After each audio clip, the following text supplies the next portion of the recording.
नमः संस्कृताय साथियों। आज हम लोग संस्कृत पाठशाला में पाठ 4 संस्कृत साहित्य लेखिका के बारे में चर्चा करेंगे। सभी छात्रों से आग्रह है कि वो अपने सामने कॉपी और पुस्तक को लेकर बैठ जाए और जिस आधार पर हम पढ़ रहे हैं आप भी उसी आधार पर पढ़ें। अब हम लोग देखते हैं चतुर्थ पाठ संस्कृत साहित्य लेखिका। तो पहले हम लोग सर्वप्रथम रीडिंग डालते हैं, पढ़ेंगे। समाजस्य यानम पुरुषै नारीभिः च चलति साहित्ये अपि उभयो समानं महत्त्वम्। अधुना सर्वभाषासु साहित्य रचनायां स्त्रियः अपि तत्परा सन्ति यशः च लभन्ते। संस्कृत साहित्ये प्राचीन कालात् एव साहित्य समृद्धौ योगदानं नूनम् अधिकं प्राप्यते।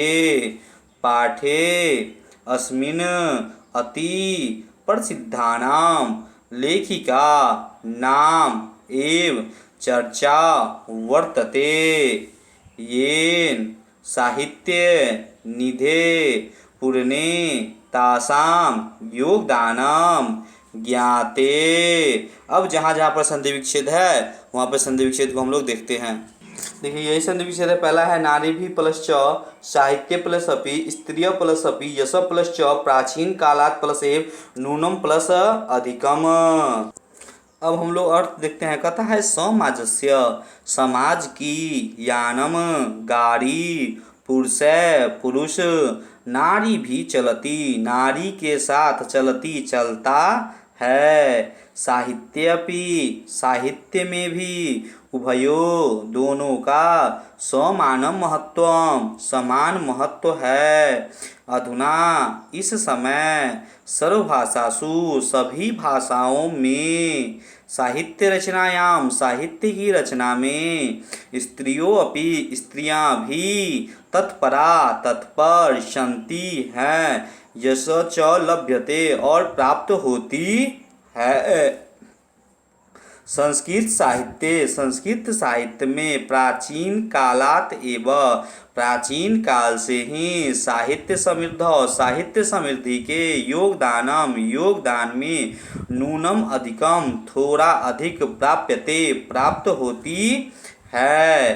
पाठे अस्मिन इस पाठ में अति प्रसिद्धानाम अत्यधिक प्रसिद्ध लेखिका नाम एवं लेखिकाओं का चर्चा वर्तते चर्चा है। येन जो साहित्य निधि को पूरा करने में, तासाम उनका, योगदान ज्ञाते जाना जाता है। अब हम लोग पूरे का अर्थ एक बार देख लेते हैं।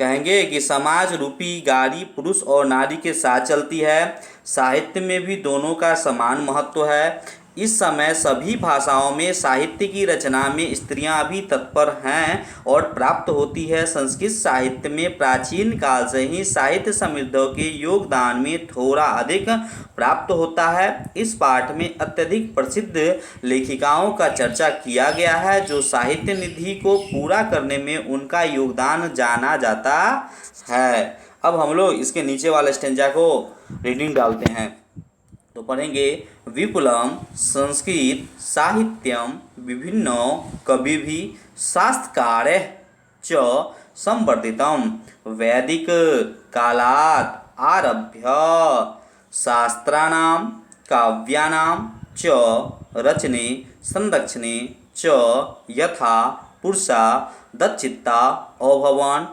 तथैव स्त्रियो अपि दत्त अवधाना प्राप्यन्ते।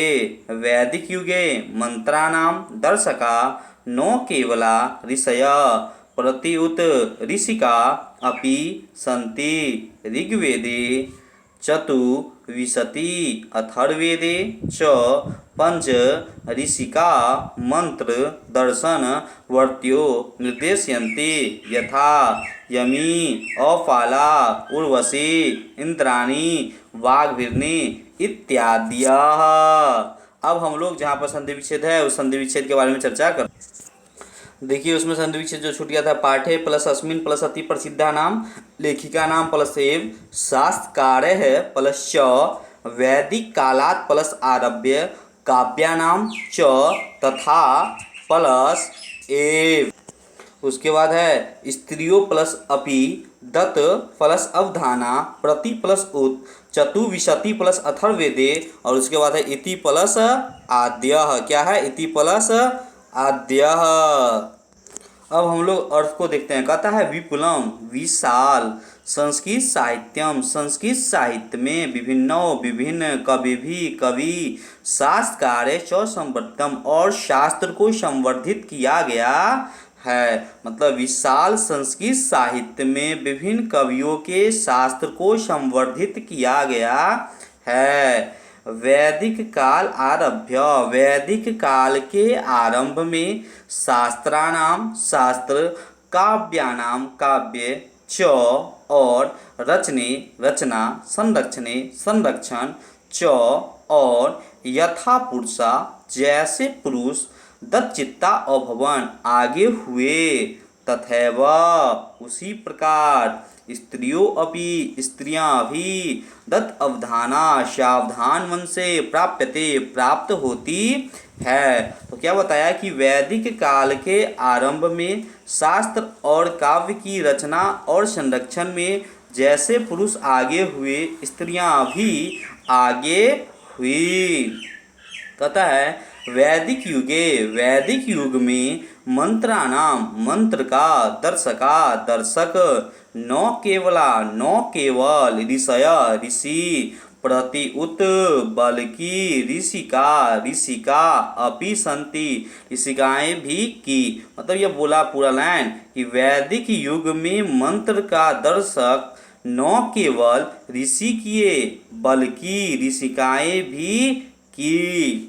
उसका कहता है ऋग्वेद में चतुविशति, विशति का मतलब 20 और 4 का मतलब 4, तो 20 और 4 24। तो ऋग्वेद में 24, अथर्ववेदे च 5 और अथर्ववेद में 5 ऋषिकाओं के मंत्र दर्शन वर्त्यो, मंत्र दर्शन को निर्देशयन्ति निर्देशित किया गया है। यथा जैसे यमी नाम है, अपाला उर्वशी इंद्राणी वाग्भिर्नी इत्यादि। तो क्या बताया कि ऋग्वेद में 24 और अथर्ववेद में 5 ऋषिकाओं के मंत्र को निर्देश किया गया है, जैसे यमी अपाला उर्वशी इंद्राणी वाग्भिर्नी इत्यादि। एक बार हम लोग पूरे को एक बार में देख लेते हैं। कहता है विशाल संस्कृत साहित्य में विभिन्न कवियों के शास्त्र को संवर्धित किया गया है। वैदिक काल के आरंभ में शास्त्र और काव्य की रचना और संरक्षण में जैसे पुरुष आगे हुए स्त्रियां भी सावधान मन से आगे हुई। तो क्या कहता है वैदिक युग में मंत्र का दर्शक न केवल ऋषि किए बल्कि ऋषिकाएं भी की। उसको कहता है ऋग्वेद में 24 और अथर्ववेद में 5 ऋषिकाओं के मंत्र को निर्देश किया गया है, जैसे यमी अपाला उर्वशी इंद्राणी वाग्भिर्नी इत्यादि। छात्रों से आग्रह है कि यदि इसमें किसी प्रकार की कोई कठिनाइयाँ होगी तो आप कमेंट बॉक्स में कमेंट करें। सेशन अच्छा लगता है तो लाइक करें, सब्सक्राइब करें और शेयर करें। अब जितना शेयर कीजिएगा और जितना लाइक मिलेगा उतना मुझे मोटिवेशन मिलेगा और मैं उस हिसाब से वीडियो आपको बनाते हुए चलूँगा। नमस्ते संस्कृताय साथियों, नमस्ते संस्कृताय।